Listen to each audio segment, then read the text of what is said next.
I'm Lionel Conanan and I am a senior property specialist here in Avida Land Corp. And this is the investor's address. Welcome to the Crocella du Valley.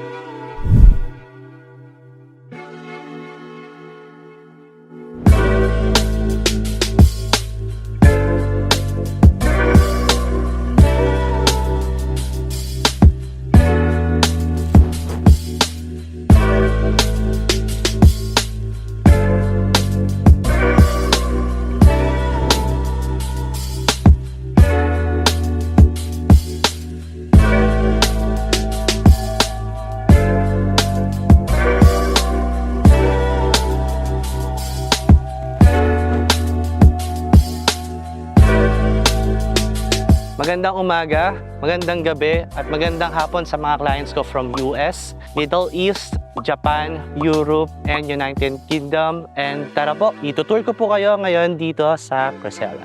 And now we're here in Crocella and this is the construction update. Sa likod ko makikita nyo po yung Mount Makiling. So this is facing morning sun, no? So yung mga investors ko po na nakabili dito, congratulations po, no? And dito naman po sa side ko, dito sa papuntang south po tayo, no? Ito naman po ang Tagaytay Ridge. As you can see po, no, lakas ng hangin, no? Naririnig nyo po. So yung climate dito talagang malamig. Isa sa mga pinakamaganda dito is Crocella is napapalibutan siya ng mga estates, no, ng Nuvali. So we have here Mondia, Alveo, na mga nakapag-invest na rin here siguro mga 10 years ago. Congratulations din pala sa mga clients ko kasi yung property nila is tumaas na, no? So nag-invest sila start from 1 million pero ngayon ang lot ngayon is nagpa-price na siya ng standard is 7 million. Crocella is having 180 above sea level, no? So never pong babahain dito. Okay, so this is the Crocella. Tara po, pasok po tayo sa Solea unit here in Crocella. Actually, we have this kind of unit model in Aberdeen as well. So dito po, we have our carports, no? And then we're gonna tour you inside, okay? So tara po. So bago po tayo pupunta sa loob po, no, explain ko lang po muna yung layout po ng property. So this is Solea po, no? So we have space here sa side po ng property where you can put your garden, no? So pwede tayo magtanim dito ng mga flowering plants, but we are limited only for a scale plants. We are not allowed to put any fruit-bearing plants po, no?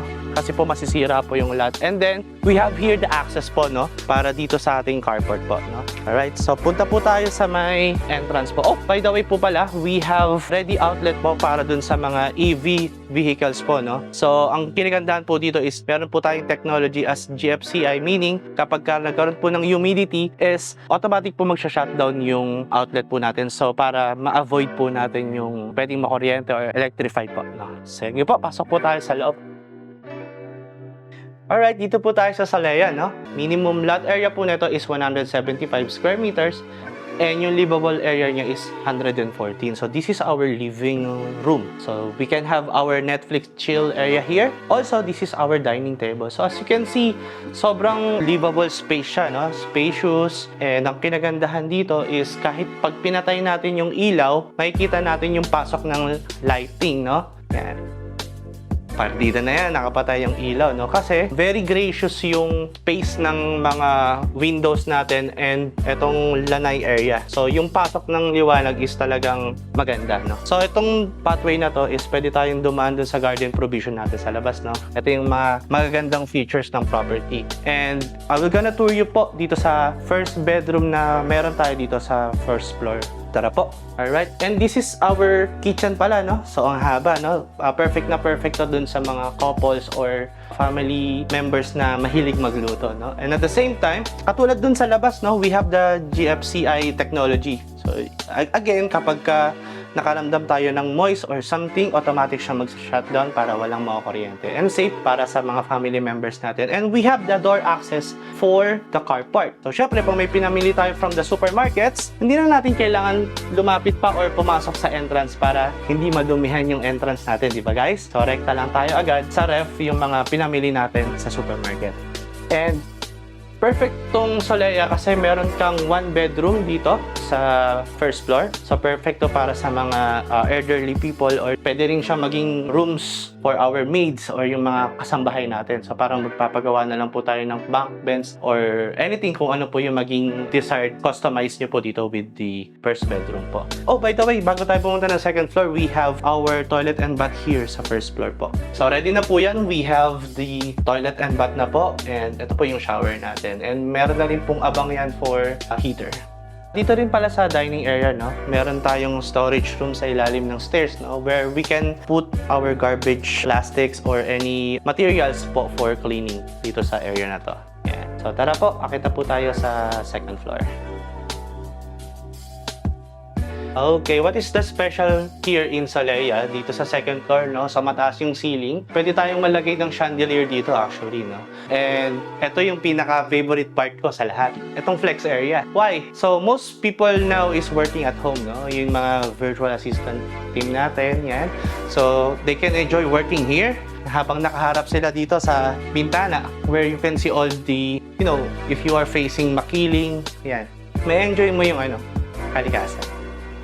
Alright, so this is the first room here in the second floor. Perfecto for bunso or kay ate. Siyempre yung settings pang babae. Yan.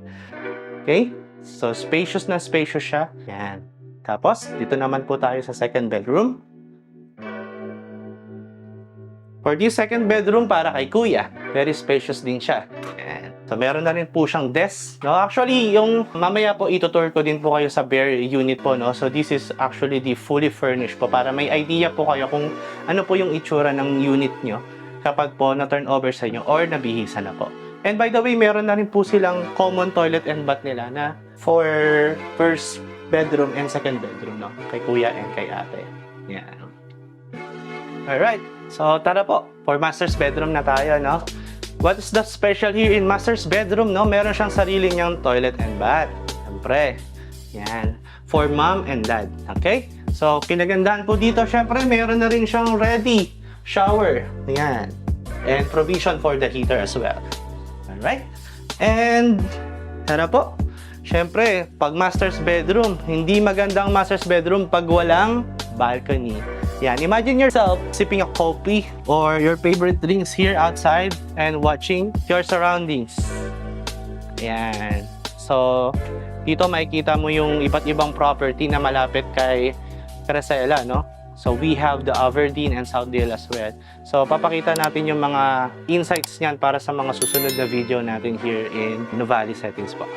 Alright, dito na po tayo ngayon sa bare unit, no? So, kung ano po yung makikita nyo sa loob, ito po yung actual deliverables po ng unit kapag na-turn over po sa inyo. So, let's go po. Alright.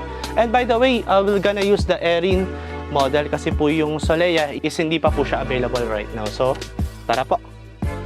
Alright, so this is the bare finish unit here in Caracela. And actually, as you can see po, no? So, meron na siyang tiles. Painted finish na rin siya.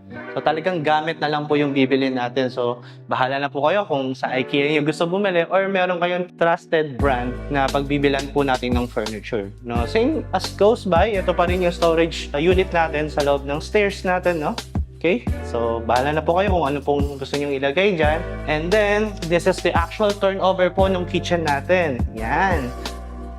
So, ganito po yung marireceive nyo po upon turnover unit, no? Okay, and dun sa bathroom po pala, yan. Oh, by the way po pala, no, kung mga furnitures natin or yung mga things natin dito sa toilet and bath is all American standard po, no. So, talagang hindi pucho-pucho si Avida kapag ka nag-turnover siya ng unit. Alright? And then, this is also the actual turnover nung another bedroom. Ang pinagkaiba nito kay Solea, medyo maliit siya kasi this is only an extra room. So, yung iba, ang ginagawa dito is things on the go yung nilalagay nila dito like yung mga raincoats, boots, shoes, and everything. But yung iba naman, ginagawa nila tong pantry room, right? Okay, tara po. Punta na tayo sa second floor for the actual turnover of the unit. As you can see, gantong-ganto rin po yung stairs natin. Okay? Dito naman po sa second floor, again, ito yung pinakamagandang part dito kasi ang laki ng mga windows natin. Like I told you from the bare finish, no? Ang kinagandahan kasi dito habang nag-work ka sa flex area, kitang-kita mo yung kalikasan, no? So, Grabe, no? Sa pakiramdam kapag nag-work ka, less stress, no? Kasi syempre, nakatingin ka sa greeneries and also, kita mo yung Mount Makiling, Tagaytay Ridge, and depende kung saan facing mapunta yung property mo. And let's go for the first bedroom here. Okay?